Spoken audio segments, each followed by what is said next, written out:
What is up, everybody? Welcome back to another Land Sports Show. I'm your host, Kevin Sleds. Tonight, we have a special edition, Guardians Mid-Season Roundtable. James is going psychedelic over there. So with me tonight, we have psychedelic James Ellifritz and Derek Dimmitt. Thank you guys for joining us. What's up, Kevin? I thought I'd turn the blue and the red lights on. It's All-Star night with Home Run Derby. It's fun watching some of this pregame, seeing our guys out in the field, intermingling with the other stars of the different teams. It was funny to see the picture of Jose and Clase with Aaron Judge and how much taller Aaron Judge is. But, man, it's so much fun to see how bright-eyed all the guys are to see each other during this event tonight, and then also the All-Star game tomorrow. Derek, how you doing? Got you away from NCAA football? Yeah, taking a break. Waited 11 years. What's another hour? So. But I'm sure, yeah. We'll hear all about NCAA football Thursday night on Press Start. Almost forgot the name there for a second. Press Start. With brain fart. Dean and Joey, they will have all the breakdown because I'm sure that's why Joey isn't here with us currently. He's probably doing show prep, we'll call it. All right, so we're at the All-Star break. Home Run Derby going on tonight. Guardians remain in first place. Taking a look at the standings, 58-37, 4.5 game lead over Minnesota. Kind of crawled into this All-Star break, going 7-12 in the last 19 games, 2-6 in the last 8, including losing 3 of 4 in Detroit. Never a good time. Tigers aren't very good this year. Sorry, Paul. But what are your guys' feelings about how they limped into the All-Star break? And I mean, I'm ready to just kind of close that book. I really am. What a great first half. Something we talked about on the preview show to start the season was how many wins are we going to get? And when I think you and Paul, went 89, I went 90, trying to be optimistic, and to be sitting where we're at now, in first place, the top team, top record, barely by percentage points, but still the first place team in the American League. We would all take that every day of the week. So how we finished, to me, is irrelevant. Let's just be thankful for where we are in the standings now. Let our guys enjoy this weekend. Let the other guys that aren't participating in the All-Star weekend enjoy their time off with their families and get refocused again for the second half. I know there's a big challenge ahead of us. I know the Twins are starting to get hot, but that's okay. I like to have a little bit of competition there the second half. The teams of the 90s used to win the division by quite a few games. I don't think it does us any disservice to have some competition down the stretch to come the second half. Yeah, I think the All-Star break has come at the perfect time for the Guardians. I think, you look at Tristan McKenzie and Logan Allen trying to kind of refocus and find their rhythm again. A few guys, maybe some bumps and bruises that we don't really hear about because they're playing through it. And with the young guys, giving them a few days off away from the hustle and bustle of the year. It's a great time to have the All-Star break and having 5 representatives from the Guardians tomorrow. And of course, Jose Ramirez is about to launch some home runs, hopefully here shortly. But great time for the All-Star break. As James said, you're in first place. The ending may not have been as we hoped, but there was some great runs here in the first half of the season, and hopefully we get back from the All-Star break and hit the ground running later this week. Yeah, and if you look at, I'll bring the Major League standings back up. If you look The Guardians obviously went 4-6. You look at the last 10 category at the end. First place Orioles 3-7 for the last 10. Yankees 4-6. The Royals 5-5. Mariners 5-5. So there were quite a few teams. The top teams who were expected to contend, who are in first place or second place, who struggled. Going into the break, and it could be fatigue. I'm sure a lot of our guys could use a break, which they'll get the 4 days now, except for the 5 guys playing tomorrow, obviously. But it's a much needed break, and hopefully they can regroup and get refreshed and get going here in the second half. So that being said, looking back at the first half, let's look at some of the individual players. Anybody that's kind of stood out to you as a surprise, and then the other end of the spectrum, what players may be disappointed that you thought maybe expected more out of this season? James, we'll start with you. I mean, what Kwan's doing, we've talked about in the last couple of weeks is just so impressive. And like I said, as far as Kwan goes, so goes the offense. He's the table setter, American League, I think, and Major League leader in batting average. So that to me, that's been the key to our offense. Not only that, the home run totals being up overall as a team, where we almost had to go up, right? We were so bad last year. I don't know if it's launch angle. I don't know if it's that whole opening at the stadium where they changed the upper level to create some sort of jet stream or whatever. I don't know. They had NASA people there for opening day for the eclipse, so maybe they worked with them on something to I don't know. Maybe there's something we don't know about. Maybe we're not supposed to know about that's helped our home run total, but we'll take it. As far as anybody that's really disappointed or maybe just kind of underachieved, just really shocked that we're in the position we are with the starting rotation. Did not see McKenzie and Logan Allen both going to the minors. I think it's a great move by the team, though. Let him try to get right down there. McKenzie's first start was pretty good.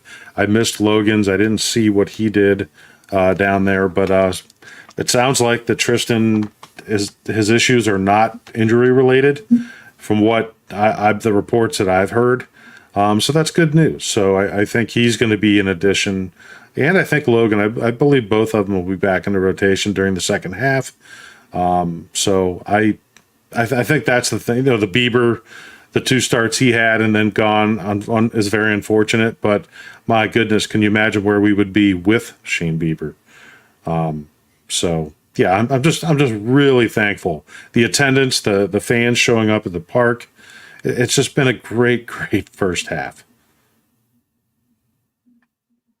Yeah, I kind of echo what James said. Kind of hard to kind of point to a disappointment when the team is where they are right now. I know maybe earlier on, Bo Naylor maybe had his struggles, but here of late he's coming on offensively. And then, Jimenez, you'd like to see maybe a little bit more on the offensive side, but he's more than made up for it on the defensive side, especially on some of those relay throws to the plate, getting guys out. Like James said, he'd be remiss to not mention Stephen Kwan as, for what he's done, especially missing about a month with his hamstring injury. And, he's come down to earth a little bit here over the past week or two.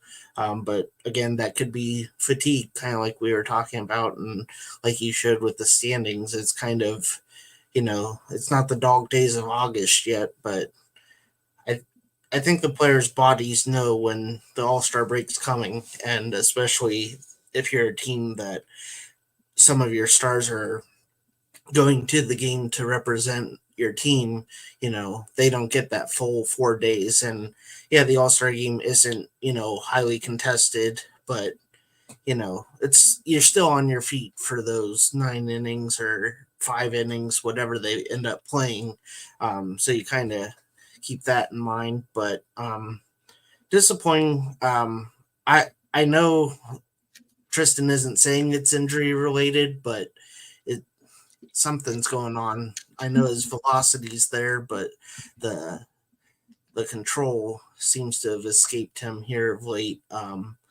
But some of his outings have kind of been disappointing.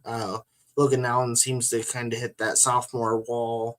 Bybee the past one or two times out, but I think that's just the fatigue needing that, week off with the All-Star break.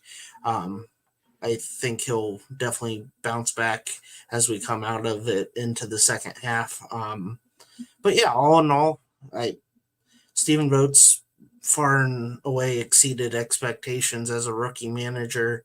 And yeah, the team's young, but to be the man in charge, it's still different than being a coach. And yeah, he was a player. He was a veteran catcher. He's used to having a rotation to kind of have under your thumb, but he's done a great job of mixing in guys and, maybe playing some guys a little more than maybe we would like to see them play, but he's tried to do a good job of keeping everyone fresh and not having a guy that's up in the big leagues sit for a series or only play once or twice a week, unless his name's Austin Hedges, and that's all we need to see him is once or twice a week.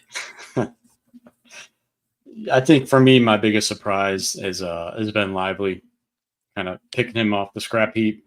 When that signing was announced, I'm sure not many people thought, anything of it. But he's 8-5, 3.58 ERA, and where would this rotation be without him right now? I know he's struggled a bit the last couple starts, but he's had the team in every game. He's taken the mound. He's kept them in every game, and that's all you can ask from a guy like that. And you mentioned Bybee. He's also struggled a bit his last couple starts, but he's really become the kind of default ace now with McKenzie going down. McKenzie's a key to the second half, in my opinion, one of the keys. Mm-hmm.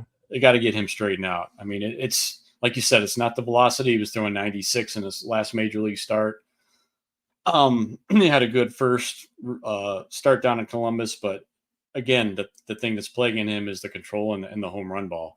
He's still giving up home runs down at AAA. I mean, that's something that's got to be resolved. And, like you said, I don't think it's an injury issue, or he wouldn't be throwing 96 miles an hour. He said he's not in any pain, but they need him. And they need Logan Allen as well. And his first start went pretty well. I think he went 5 innings, gave up 1 run. So hopefully he can find himself for the second half of the season as well. As far as my biggest disappointment, I think it's a guy who I've propped up a lot coming up through the system, Tyler Freeman.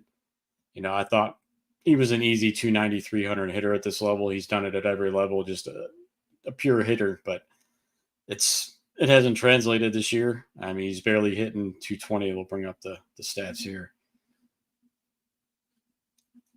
But I mean, there's several guys you can look at it as disappointments. Surprises. David Fry's another one. Even he's struggled the last month or so. Who would have thought he'd be an all-star this year? I mean, that's crazy. Not David Fry. No, it's probably never going to happen again. But I mean, might as well enjoy the ride. Absolutely. He'll be out there. And he gets to play in his hometown for the All-Star game. So that's just a neat story all around. Yeah, what a big thrill it is for him. And it was cool to see the video of Vogt making the announcement in the locker room. Everybody was pretty pumped up for him. So cool story. But yeah, Kevin, I wanted to what you said about Ben Lively. When I got invited on the Pesky podcast when we were playing the series at Boston earlier this year, and I brought up Lively, and it's just like it felt like when you were saying his name, it would just sound like a throw-in player with a trade. Because I had zero expectations. I didn't really know anything of him. Hell, I never picked him up in any fantasy league I ever played in baseball. And for him to come out and do what he's did this first half, between him and Fry, probably the most shocking. But yeah, like you mentioned, I wanted to leave that door open for you for Freeman, because I go back to the Guardians of the CLE podcast that I was doing with Mel, and her and I we talk about, and she was talking up Brian Rocchio. And Rocchio and Freeman, who's going to take over that shortstop spot, and Rocchio is given that opportunity. In reality, if you look at the numbers offensively, between Rocchio and Freeman, you have not gained that much offensively from when we had Rosario and Miles Straw. And it's surprising. It's actually pretty shocking. But I guess maybe shocking shouldn't be the word, because you got two guys really in their first year as a full-time major leaguer in those positions, and they're very important positions defensively. So, I guess as long as they keep bringing the D, and we have the record that we have, but it does show that we're on the second half of the year where we can make, a big improvement offensively in those areas. Well, the shortstop solution could end up being the former shortstop, who's now at second base, because it's bananas for Bazzana. Travis Bazzana, first pick and number one pick in the draft yesterday by the Guardians. Kind of surprised some people. There was a lot of talk about them taking JJ Weatherholt just because less slot money. But I give them credit. They went out and they made the pick that a lot of people wanted. I know it was pretty much between him and Charlie Condon. Condon gets to go hit 100 home runs at Coors Field now. Yes, please. Yep, that was my tweet. What are your thoughts on Travis Bazzana as the first pick in the draft? Good, Derek. All right. We've talked about Stephen Kwan a lot. He has that familiarity with Kwan, works out in the offseason. They work out together in the offseason, rather. And then, here lately, Oregon State's kind of been the factory. You got Adley Rushman, Kwan, a few other guys, maybe not up in the majors quite yet, but knocking on the door. And it'll be interesting to see how the Guardians kind of go about bringing him along. Do they slow play it like they typically do with some of these prospects, or do they look at what Paul Skeens is doing in Pittsburgh? And I will add the caveat that any baseball fan knows that being a pitcher, that transition to the professional levels is probably a little easier than on the defensive side and hitting. But he's Paul Skeens is, every time he's on the mound, it's, people want to watch it. Even people that don't like the Pirates, they know when Paul Skeens is getting the rock on the mound, and he's been rewarded with it after 11 starts. He's starting tomorrow night on a pretty good National League team. He's gonna, Kwan's leading off for the American League, so he'll get to see Skeens for the first time. With first overall picks, they're gonna bring excitement. So, try to temper our expectations. We can't say, oh, he's first overall pick, let's get him up here and he's going to hit 330 and 25 home runs and have, a gold glove defense. He may get there eventually, but we can't expect that in 2025, I don't think. But I'm excited. It's been a while since we've had kind of that big name prospect. Probably Lindor was the last one. I know we have DeLauder and got Manzardo in the trade, but a guy that they've drafted and, he's at the top of not just the Guardians prospect list, but, he's going to be in the top 25, top 20 of MLB.coms for the entire baseball. So that'll be exciting to see his rise to the majors, and hopefully, it'll start out here in Lake County and Akron, and we'll get to see him in our backyard. Yeah, and it's just exciting to have the number one pick overall. What's exciting about it, though, for me, too, let's be honest, most of us don't pay attention to the MLB draft. What they did last night and the way they had the show on prior to the draft, having a live crowd, which was not very big, but hey, everything's got to start somewhere, right? And to see Major League Baseball just making these changes to make the game more presentable to younger people too, and being able to participate while you're down there for All-Star Weekend, just another event to attend. It's fun. It's exciting. So I actually was paying a lot more. I knew more names last night going into the draft than I have probably maybe in my lifetime. So to be paying attention to that and to know that Bazzana has been talked even on our show near the top, even though I can tell you right now, I guarantee none of us have watched a full game, and we've just watched some highlights of him, which anybody can look at in their own mixtape, right? So, but we do know about this organization, even though he was drafted as a second baseman, that they have no problem moving some of these guys that are, quote unquote athletes around in different positions. Tyler Freeman being an example this year, moving to center field. So I thought about that as we drafted him, as there are guys now that are playing second base that are at the AA and AAA levels going, what's my path to the big leagues now? I got Jimenez, that's a Gold Glover at second. Does he want to play shortstop? And then how long till Bazzana makes it up to the big leagues? So it's one of those wait and see. But yeah, I'm excited to get him part of our organization. And one of the key things that I heard from Antonetti was what he mentioned about not only as a player, but then he made sure he said about as a person.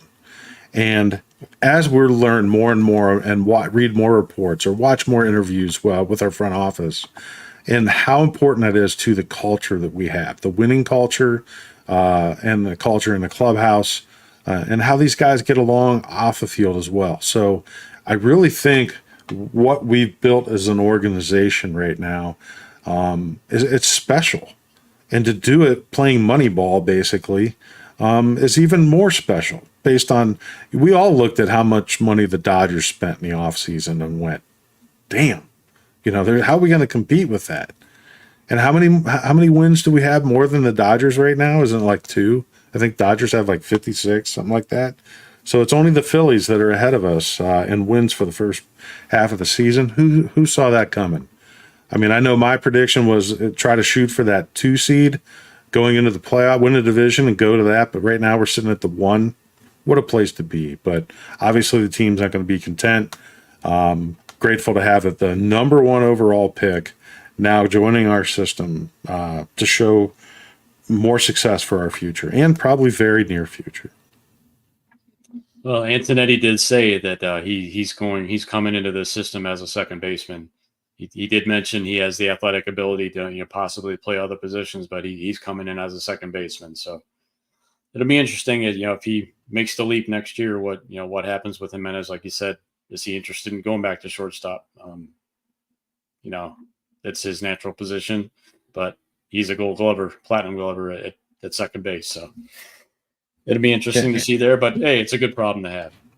Yeah, and I did want to mention that if you saw Matthew Dellavedova did tweet him and tell him, his fellow countrymen, that he's going to love it in Cleveland, which that's just awesome to see because we still love Della here.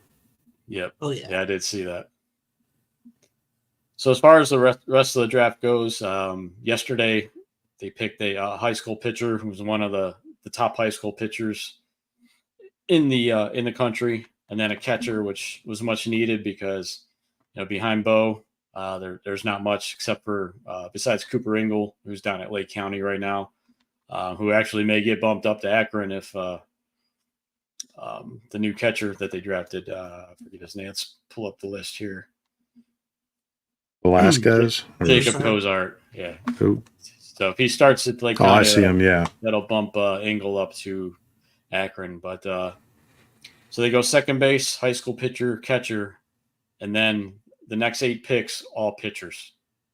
3 more high school pitchers. So they definitely went heavy pitching wise. And, obviously, like we said, we don't know most of these guys. I heard Joey Oki is another one of the top high school pitchers and was a steal at 84. But, looking at what some of the experts said about the Guardians draft, they're saying that they've absolutely killed it to this point. And it could end up being one of their best drafts of all time. So I'll take their word for it. Like I said, I'm not familiar with a lot of these guys, but like you said, James, it was nice to get more into the draft and into the prospects this year with having that number 1 pick and tuning in. I actually, watched the top 10 picks, and I've never watched it for more than a couple minutes before. So it was cool. Who had us caring more about the MLB draft than the NFL or the NBA this year? Very true.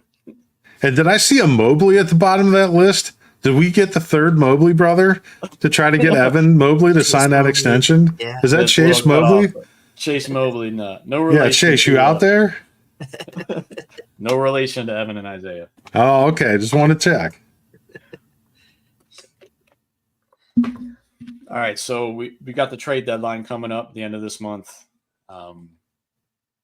Let's talk about needs. I know one of us three is opposed to trading prospects, and I'm sure we'll get into that and have a little discussion about that. But looking at the roster, looking at what we've had come up in that first half, you've had a couple intriguing prospects in Angel Martinez and Big Christmas, John Kensey Noel. So looking at everything roster-wise, what are your guys' feelings on needs for the second half going into the trade deadline at the end of this month? I think they need to improve. They need another batter to extend the lineup a little bit. Right now, it's almost like once you get past Naylor or Jimenez, there's quite a steep drop off there. I know they're trying to bring up some of these guys like Noel to try to provide some pop in the bottom half of the lineup, but how many times in the past week or two have they lost 2-1 or 2-0, and our pitchers have been putting forth great outings. We talked about Lively, but even Carrasco the past couple of his starts, he's done enough that as your fifth starter, if he can give you 5 or 6 innings and only allow 2 or 3 runs, like that needs to be enough from your fifth starter. You can't expect your fifth starter to go out there every 5 days and, pitch shutout baseball. So it's been, the Achilles heel of this team pretty much in the past, 5-6 years that, outside of, 2 or 3 guys, the offense just isn't there.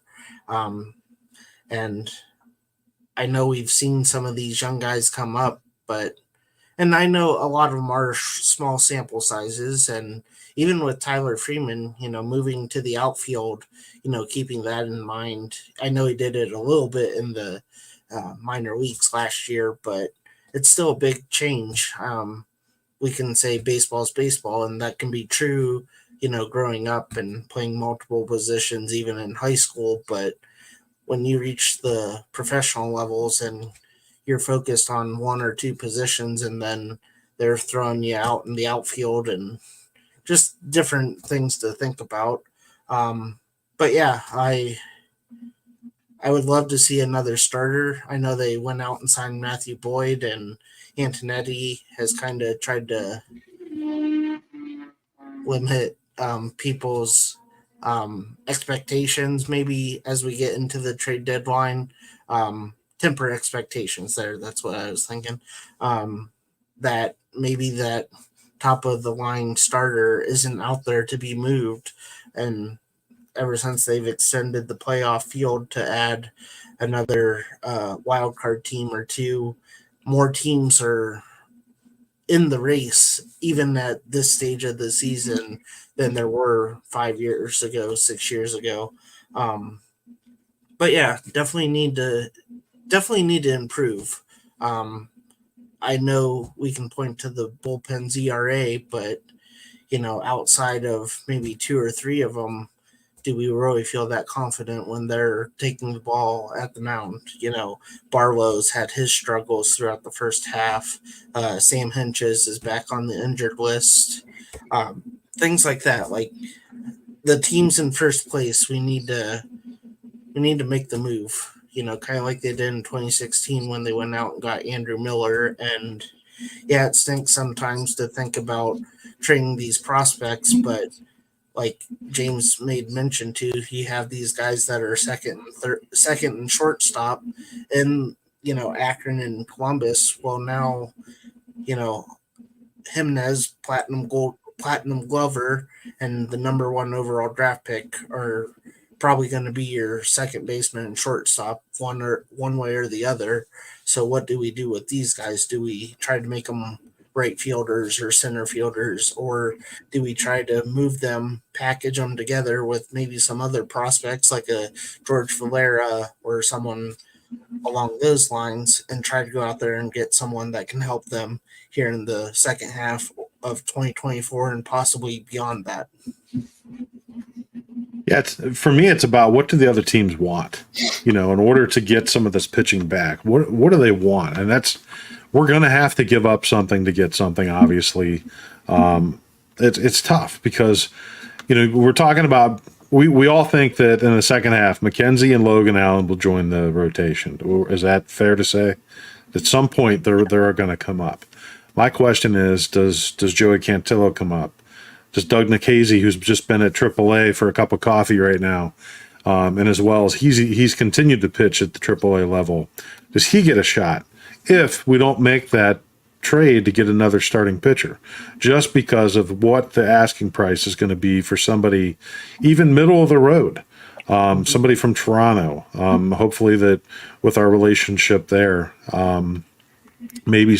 And then of course the Padres are always our favorite trading partner, but unfortunately, they're having a pretty decent season this year. Still got a chance for a wild card, like many teams do. So I don't know. I still think that maybe our best additions are going to come from the minors.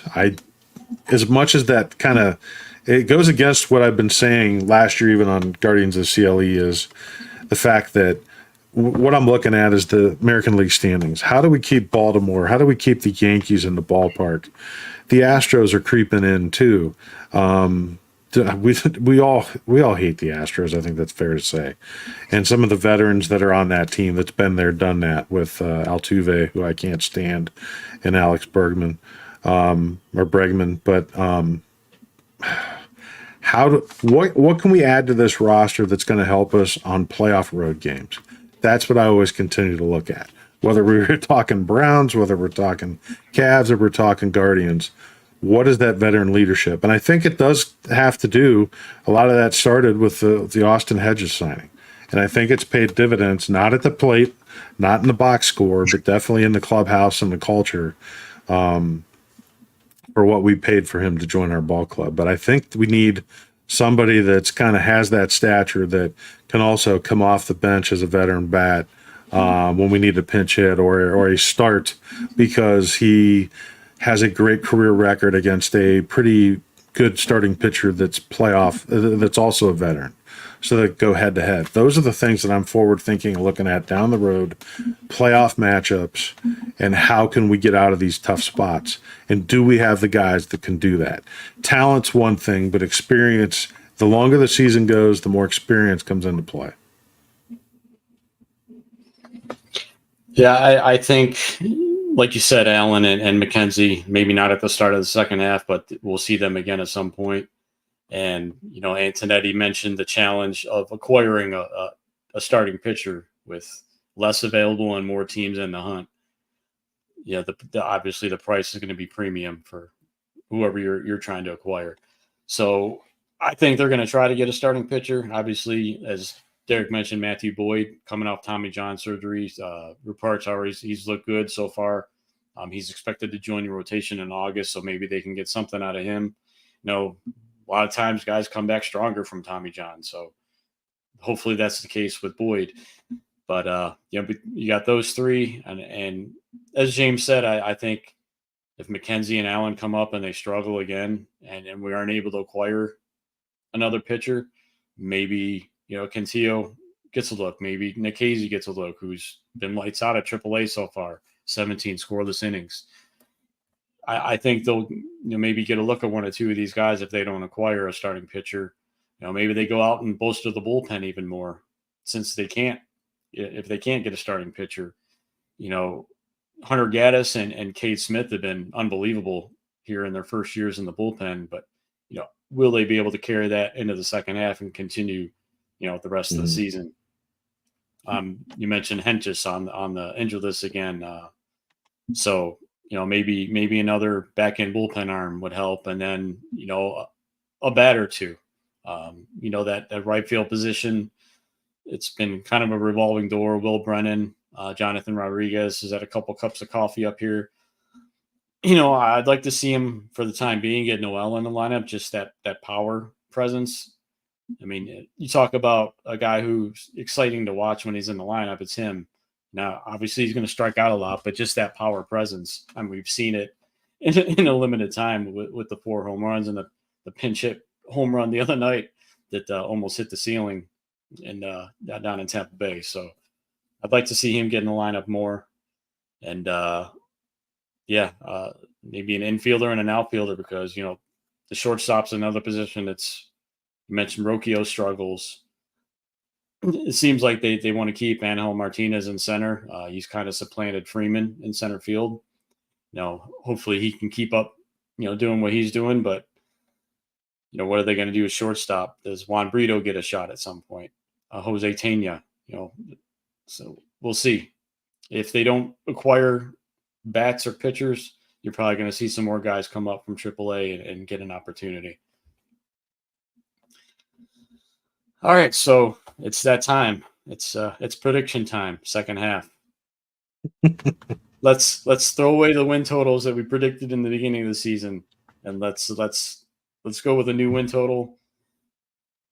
Where are we going to finish second half? How many wins are we going to have at the end of the season? Are we going to make the postseason, and how far are we going to go?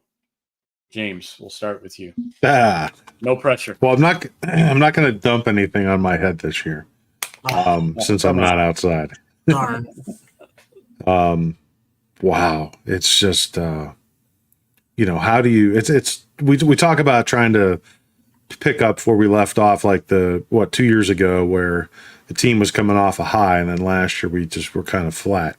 How do you carry from the beginning, the first part of the season, on to the second part?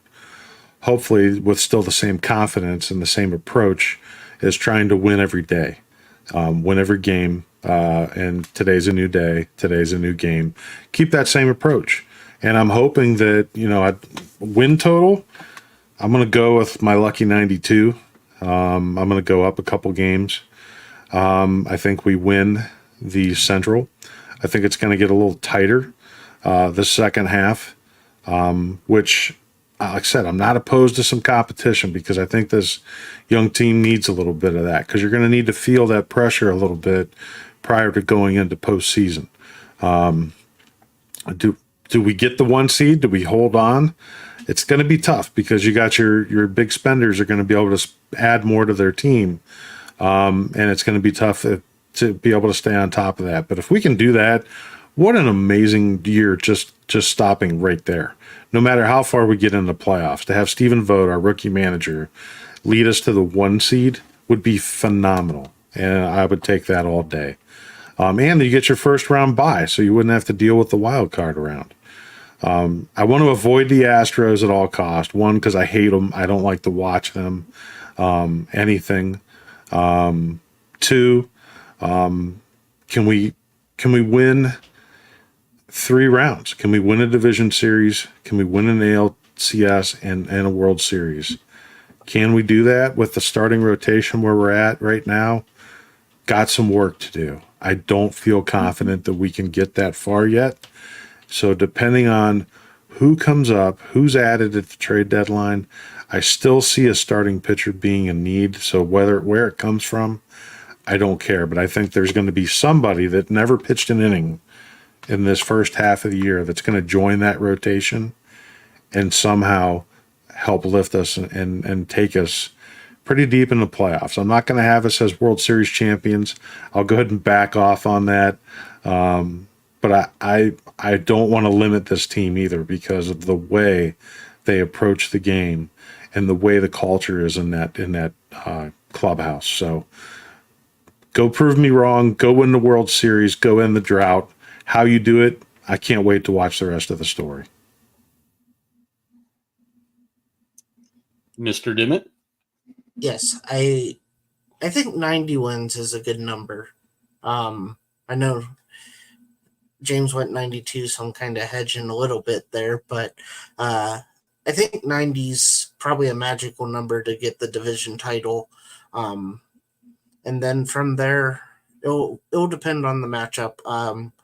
I don't think they'll have enough to hold off, some of these bigger spenders, or even someone like the Orioles from taking over that number one seed.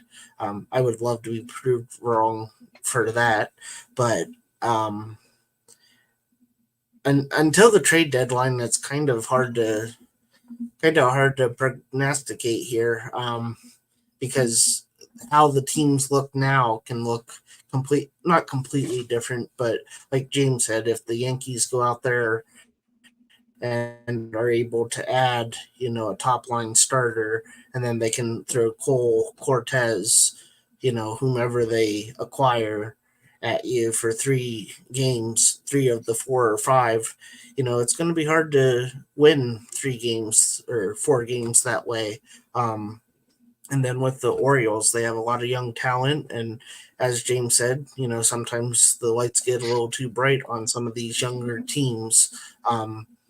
So maybe they get a higher seed going into the playoffs, and then, the lights get a little too bright. They use it as a learning experience. But for the Guardians, 90 wins, Central Division champions, and everything beyond that is whipped cream and cherries on top of the sundae. All right, I'm going to be Mr. Optimism here. I'm going to go 100 wins. You only need to go 42. Only need to go 42 and 35 in the second half to make that happen. Oh, I think that's easily attainable, especially with how they played in the first half. I think they're going to rebound. Obviously, not if I'm picking them to go 42 and 35 is not going to be as successful as the first half, but enough to win a division. I think the front office will be aggressive. I think they'll make a move or two. They were aggressive yesterday in the draft and have been aggressive in the draft in these first 10 rounds. And I think they'll be aggressive at the deadline. Like I said, I'd like to see Noel get in the lineup more. Just having his power presence behind Josh Naylor, I think would help Naylor as well. But yeah, I'm going 100 wins. I'm going Central Division champs, and I'm going losing in the second round.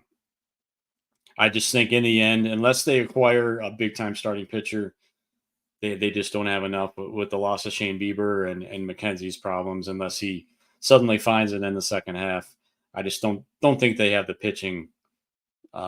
Pitching wins in the playoffs, and I don't think they have enough to get to the ALCS or the World Series, unfortunately, this year. And everybody just tuned off. Thanks for joining us. I was optimistic about the win total, but not the finish. But like you said, I hope they prove me wrong, go on and win the World Series and end the drought, because that would be bigger, probably bigger than you think. It'd be bigger than the Cavs championship. I mean, the weather was so nice that day.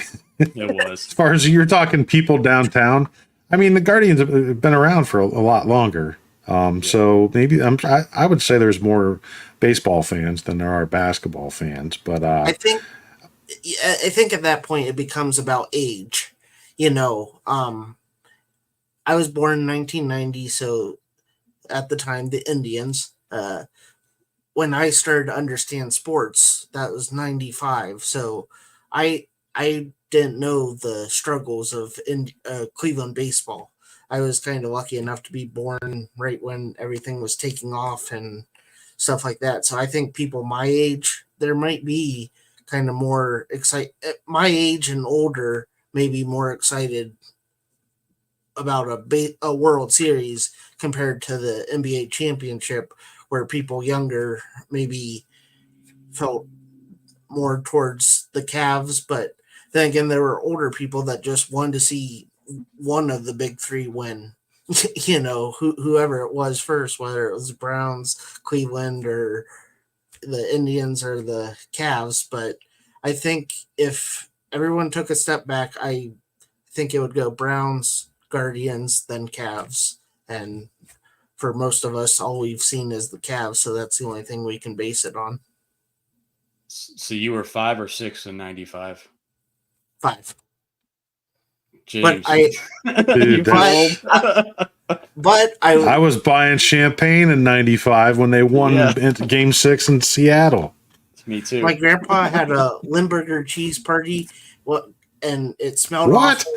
And it was when David Justice hit the home run, and one of my front-running cousins made me bow down to the TV and say I'm not worthy of David Justice. So, hate David Justice. My other cousin, he wrote in a little journal for school. He's a little older than me, but it was something like, what would you say to somebody? And he wrote something about, if I met David Justice, I would say I'd hate him. And he's put stuff in this little journal that if he did it today, the police would probably show up at his door, but at the time, but but I wore the grass down in the front yard, mimicking the batting stance of all 9 Indians, and Mike Hargrove never changed his lineup, so it was easy to do.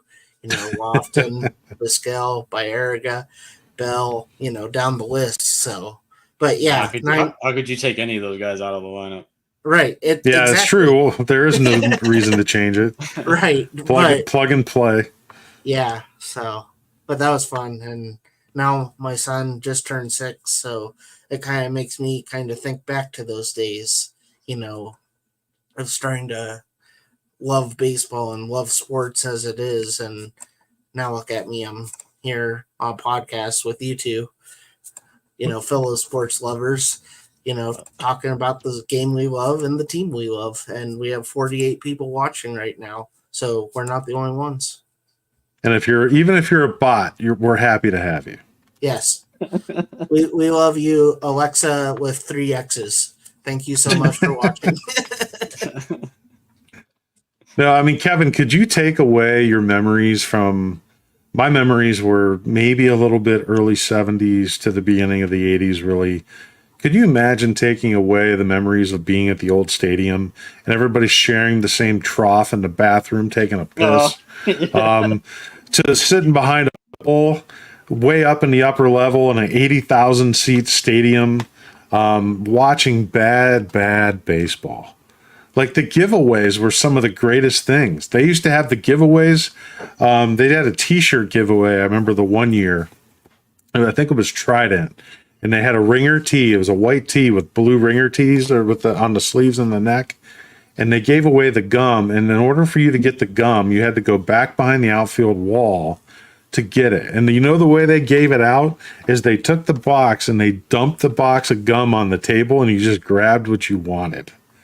That's how it was, man. It was just freewheeling, grab whatever you want. And I just can't imagine having my Indians memories erased from the old stadium and only picking up it when you win the World Series. I can't like the appreciation. And that's the difference in the generations, Derek, that where, like, for right now, when I see some of the young people freaking out game after game on somebody not doing something right, that's baseball, man. It's a marathon sport. It takes forever.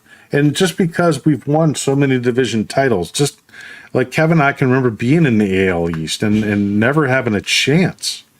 When we were on the when Joe Carter and Corey Schneider were on the Sports Illustrated cover, what a big deal that was. It was huge. It's like you can't wait to get your hands on it because you can't believe that we're actually on the cover.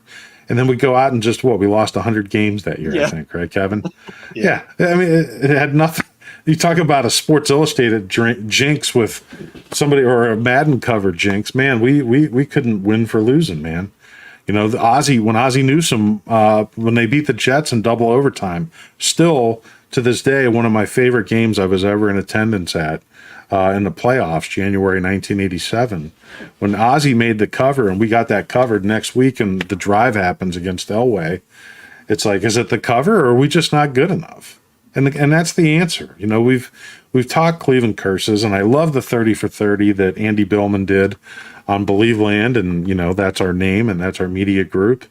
But it would be hard for me to go back and not have all those memories, because I wouldn't appreciate 2016 the way I did. I really believe, and you guys got to have this conversation while I was on vacation, but as far as some of your favorite Cleveland sports memories, to me, and I want to have a show of just where were you the night of the championship in 2016, and have some other guests, even outside of our media group, because there's so many stories, fan stories from that night that were so special. And I can remember exactly where I was, even in 1995 when we actually made the World Series, being with some of my best friends that I grew up with, that we played ball with, that we collected baseball cards with. We played, bases loaded and baseball stars on NES, some awesome, awesome times. And to be with those guys when we actually won the World Series was just, I stayed up all night, Derek.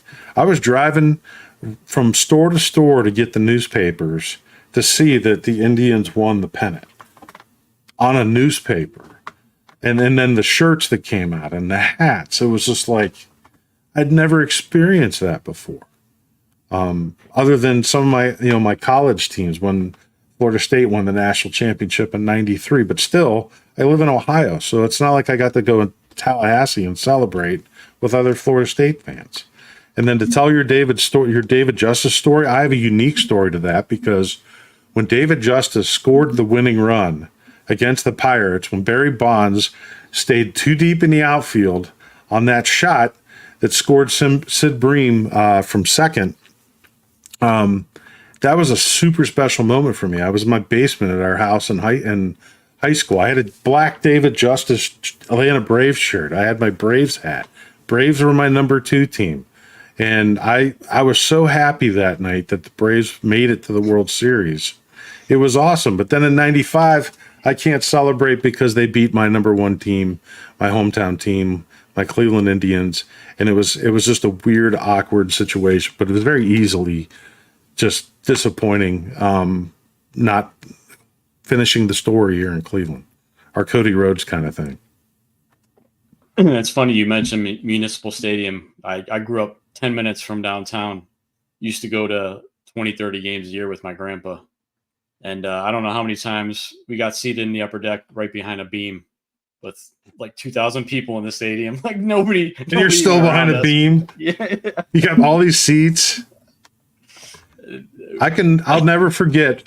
So Derek, it's hard to imagine. Like, I wish I could see some more videos of just like somebody doing a walkthrough of that stadium so you could actually get an understanding of what it was.